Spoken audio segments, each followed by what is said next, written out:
ጀነራል ታደሰ ወረደ ሎሚን ኣብ አዲስ አበባ ይገይሽ ከም ዘሎ ተፈሊጦም ወታደራዊ ኣዘዝቲ ኤርትራን ትግራይን በዘይ መስማማዕ ከም ዝተፈላለዩ ተፈሊጡሎም በሕወሓት ዝድሕን ህዝቢ የለን ክትብል ወይዘሮ ኬርያ ኢብራሂም ተዛሪባ ኣላ። መንግስቲ ኤርትራ ንትግራይ ልዕሊ ህዝቢ ትግራይ ይሰርሕ ዘሎ ክብል ሓደ ፖለቲከኛ ተዛሪቡ ዝብሉን ካልኦት ሓደሽቲ ሓበሬታታት ሒዝናልኩም ቀሪብና ኣለና። ክሳብ መወዳእታ ዜናና ላይክ ሼር ሰብስክራይብ በመግባር ክትከታተሉ بخبرنا عندهم.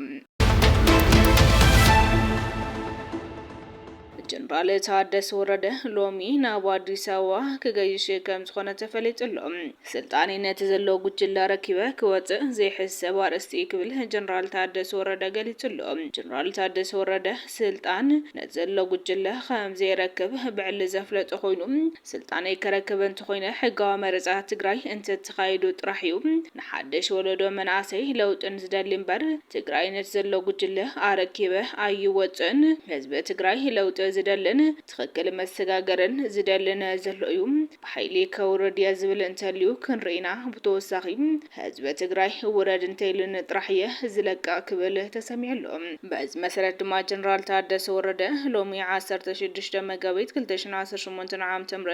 አዲስ አበባ ክኸይድን ምስ ቀዳማይ ሚኒስትር አብይ አሕመድን ክራኸብ ንቤት ጽሕፈት ጠቅላይ ሚኒስትር ከም ዝሓተተ ተፈሊጡሎም።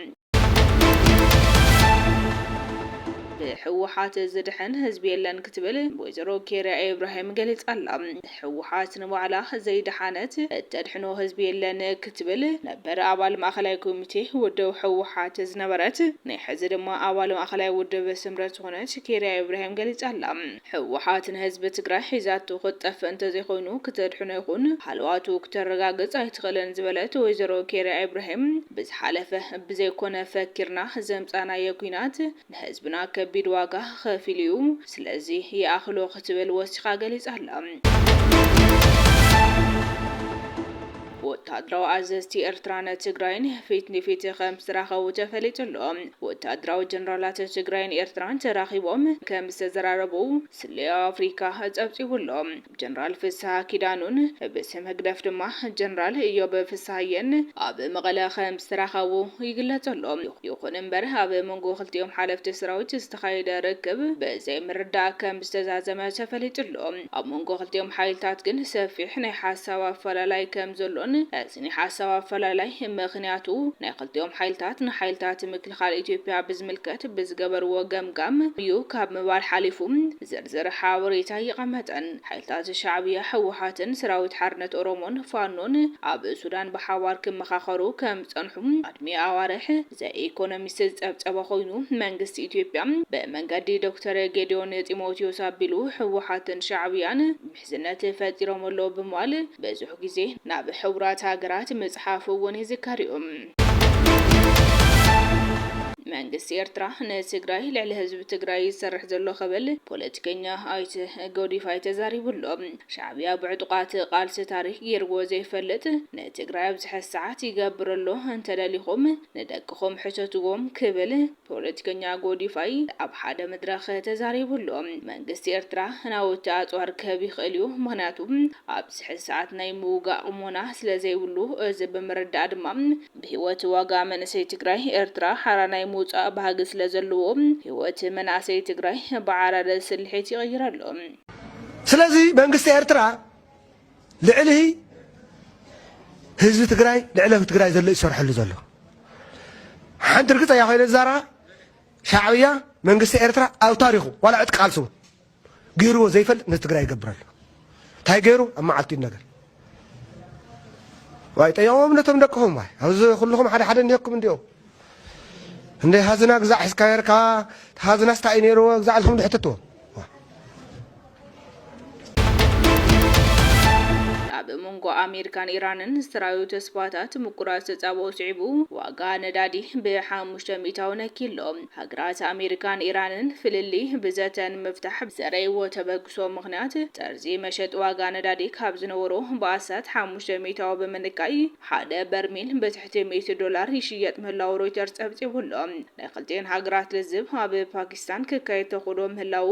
ሮይተርስ እንትጽብጽብ መራኸቢ ማዕኸናት ኒውዮርክ ታይምስ ግድኡም ኣሜሪካ 15 ነጥብታት ዝሓዘ ውጥን እማመም በእስላም ባዳቢላ ከመዘቅረበታ ቃሊሑ ፍራንስ 24 ኣብ ዘቃልሖ ዜና ድማ ኢራን ወሽመጥ ባሕሪ ሆርሙዝ ጸላኣትን ዘይኮኑ ኣካላት ከፊተየለኹም ዋላ ጠቂሱ ኣብ መንጎ ክልቲአን ሃገራት ንዝተረኣዩ ሰናይ ምዕባለታት ስዒቡ ዋጋ ነዳዲ ካብ ዝቐንዩ ናህሪ ነኪዩ $100 እናተሸጠ ከም ዝርከብ እቶም ጸብጻባት የመላኽቱ በሱዳን ዝንቀሳቀስ ሰራዊት RSF ኣብ ጥቃዶብ ኢትዮጵያ ትርከብ ኩርሙክ ከም ዝተቆጻጸረ ፍለጥሎ ሓይሊ ቁልጡፍ ምላሽ ሱዳን ምስ ስሩዕ ሰራዊት ሱዳን ብዝተኻየደ ከቢድ ውግም ናብ ክፍለ ግዛት ሰማያዊ ናይል ትርከብ ስትራቴጂካዊት ከተማ ኩርሙክ ከም ዝተቆጻጸረ ፍለጥሎ በመሰረት ጸብጻብ ማኸን ዜና ሺንዋን ሰራዊት ቁልጡፍ ስጉምቲ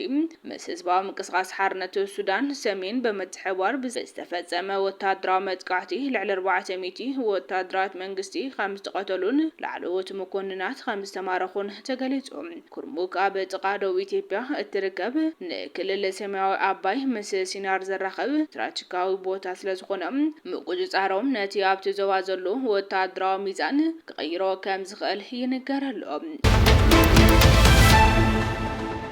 ኣብ ሞዳታ ስምምዕነት ፕሪቶሪያ ካብ ዝፍረም ንድሓር ጥራሕ ልዕሊ 1300 ተመዛበልቲ ኣብ ትግራይ ዝርከባ ማእከል መዕቆቢ ተመዛበልቲ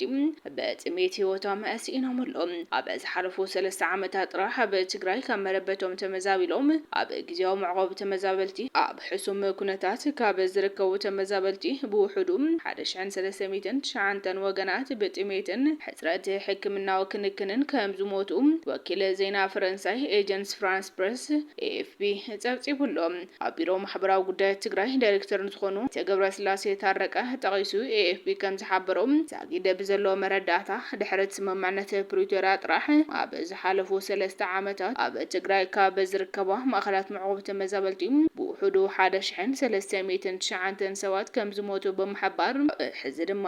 እቲ ዝርከብ ዝነበረ ሰብኣዊ ሓገዝ እናነከ ኣብ ዝኸደሉ ዘሎ እዋን ኩነታት እናተበላሸወ ይኸይድ ከም ዘሎ አጥንቂቆም ክብል እቲ ማዕኸን ዜና ይሕብር እቲ ኩነታት እናገደደ ይኸይደሎ ዝበሉ ኣይተገብረ ስላሴ